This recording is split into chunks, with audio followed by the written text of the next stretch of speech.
안녕하세요, 수건도독입니다. 오늘도 구독자분 중고차 추천 한번 간략히 알아볼 텐데요. 여러분들도 간략히 추천을 원하신다면 영상 설명란에 있는 양식을 참고하셔서 문의를 주시면 되고 제가 순서대로 아주 열심히 만들고 있습니다. 오늘 구독자님 만 26세 첫 차 제일 설렐 때 예산은 부대 비용 포함 1,500, 한 1,300만원까지 맥시멈으로 보도록 하고, 오늘 구독자님 여기다가 내용을 쫙 써놓으셔서 거의 8만 대장경급으로 쫙 써놓으셨는데 제가 어느 정도 정리를 했습니다. 좀 디테일하게 적어주시는 건 좋은데 너무 장황하게 길게 써주시면 저도 생각이 많아지니까 조금 더 담백하게 부탁드리는 부분이 있고, 오늘 구독자님 장거리 운전 월 300km 이하 대학원생으로 가끔 출장, 소년이 잘못하면 소년원, 대학생이 잘못하면 대학원, 저도 대학원에 갈 뻔했던 그런 일이 있었는데 아무튼 가끔 본가 방문, 왕복 188, 목적으로 이용 예정.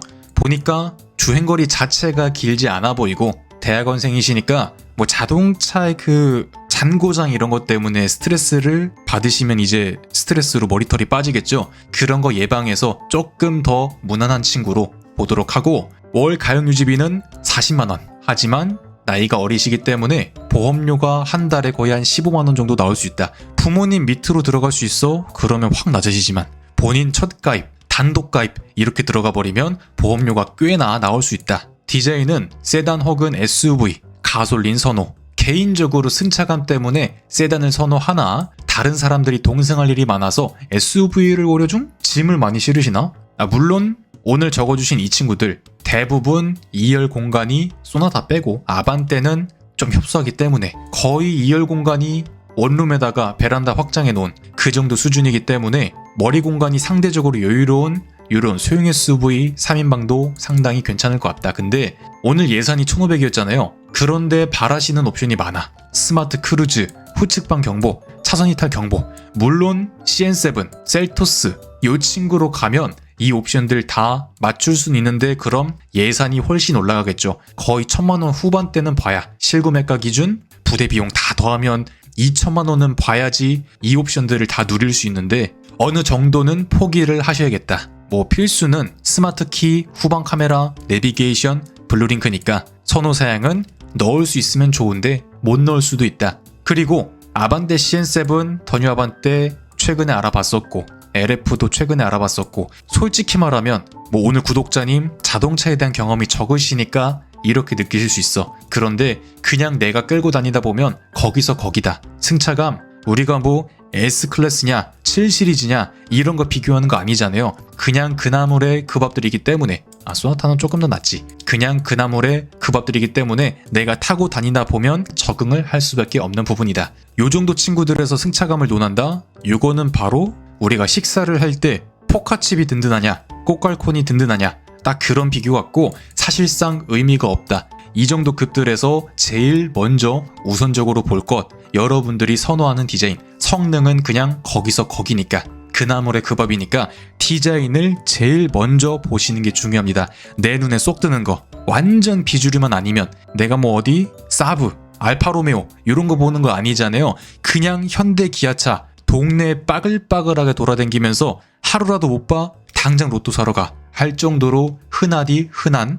유지가 편한 친구들이기 때문에 아무거나 내 디자인에 맞춰서 골라 타시면 정 붙여서 세차 열심히 하시고, 딱 이 나이 때면 건강한 신체, 건강한 관절, 사람이지만 누유나 누수도 없고 하체도 멀쩡한 이런 나이에 딱 세차 열심히 하시면서 좀 꾸미면서 그렇게 타도 재밌을 것 같고요. 솔직히 말하면 제가 첫 차로는 SUV를 조금 덜 권장드려요. 왜냐면 SUV를 사면 그 다음부터 세단 타기가 조금 힘들어. 내가 기존에 시야감이 좀 있었던 SUV를 탔어. 트렁크의 공간도 꽤나 맛있게 잘 나와. 그런데 이제 다음 차를 볼 때 세단으로 가면 운전하기도 어려울 것 같고 트렁크도 좁아지네 이런 생각 때문에 제 주변 사람들만 봐도 SUV 타는 양반들은 그냥 쭉 SUV, 세단 타는 양반들은 쭉 세단, 그렇게 가는데 좀 말이 옆으로 샜죠. 그냥 디자인적 취향에 맞춰서 선택하시면 되나, 같은 가격 대비 현대기아차 2,000만원 이하 친구들은 가격 방어가 저기 번성급이기 때문에 그 중에서 조금 비인기 친구들로,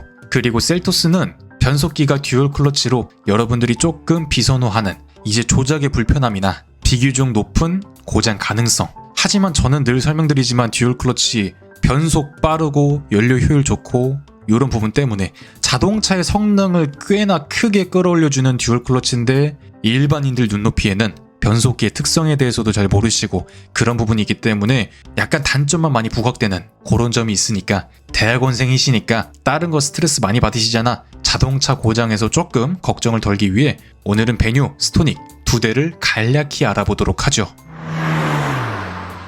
네, 첫 번째는 기아 스토닉. 베뉴랑 동급인 셀토스보다 한 급 아래 친구고요. 소형 SUV 중에서도 더 소형인데 얘는 18년식에 6만 킬로, 차값은 딱 1300으로 최고 등급인 프레스티지. 옵션이 요 스토닉에서 들어가는 건 거의 다 담고 있는 친구인데 베뉴보다 훨씬 싸. 왜냐면 단종이 되었으니까. 베뉴는 그래도 현역으로 팔리고 있는데 얘는 관짝으로 들어가 버렸으니까. 하지만 제가 알기론 아직도 수출이 나가는 것으로 알고 있고 부품 수급에도 큰 문제 없고 얘는 1.4 가솔린인데 얘는 1.0 가솔린 터보도 있고 1.6 디젤도 있는데 아무래도 그냥 6단 변속기와 함께 고장의 가능성이 적은 1.4 자연흡기잖아요. 지금 엔진룸 안에 보시면 공간이 요만한데 엔진이 쪼꼬미야.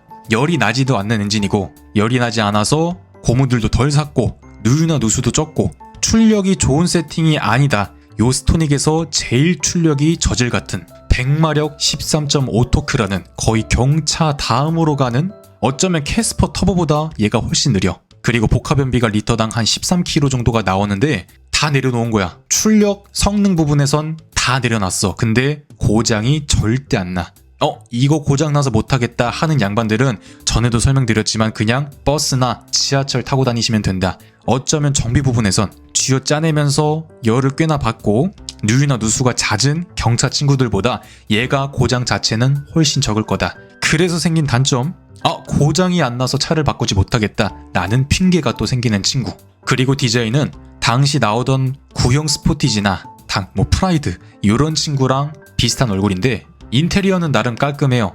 요런 변태 같은 오렌지가 들어가면서 조금 정신이 없긴 한데 계기판, 기어봉, 기타 옵션, 재질 당시 나오던 딱 요정도 급의 친구들이 보여주던 퍼포먼스를 보여준다. 물론 어댑티브 크루즈는 없어. 그리고 후술할 베뉴도 요즘 나오는 친구들은 어댑티브 크루즈를 선택할 수 있지만 스마트 크루즈를 선택할 수 있지만 요때 당시에 이 정도 급에선 볼 수 없었던 최고 등급의 풀옵션, 완풀옵션을 해도 선택도 할 수 없었던 옵션이었어. 하지만 차선 이탈 경고, 후측방 경보 요런 건 있잖아. 그래도 BSN 있잖아. 한잔해. 딱 이런 친구인데 거기에 더불어서 기아 커넥트, 이땐 유보였나? 아무튼 커넥티드 카가 있기 때문에 중고차라서 내가 약정을 끊고 월 5,500원 정도 주고 써야 되지만 자동차 보험료 할인 혜택이 훨씬 크기 때문에 한 달에 한 5, 6만 원만 받아도 정말 크기 때문에 사회초년생 현대기아차에서 기아 커넥트 혹은 현대라면 블루링크 그것이 있는 차량으로 보시는 게 중요할 것 같다. 정말 크니까. 그리고 후방 카메라 당연히 있지. 프로토 에어컨 있지. 저질스러운 요런 왕 플라스틱 윈도우 버튼들 있지. 오토라이트 컨트롤 있지. 일반 크루즈 컨트롤은 있지. 뒷차에 망할 눈뽕을 막아주는 ECN 룸미러가 들어간 하이패스도 있지. 휠 옵션, 디자인 옵션 적당히 있지. 그냥 내가 출퇴근용 아니면 나 혼자 탈, 내 배우자가 탈 주로 1열만 쓰면서 2열은 거의 안 써. 그냥 적당히 짐 실으면서 2열 접어서 간단히 짐 싣고 놀러 갈 거야. 친구 몇 명이었다가 수납 가끔 하면서 놀러 갈 거야 하시는 분들에겐 정말 최적의 덩치지 않을까 그렇게 생각이 들고요. 단점은 그냥 단종이 되어버린 자동차, 정말 저주스러운 출력. 하지만 첫 차니까 이게 잘 나가는 거야 안 나가는 거야 요거에 대한 기준이 없으니까 첫 차로 충분히 도전해 볼 만한 차량 같다.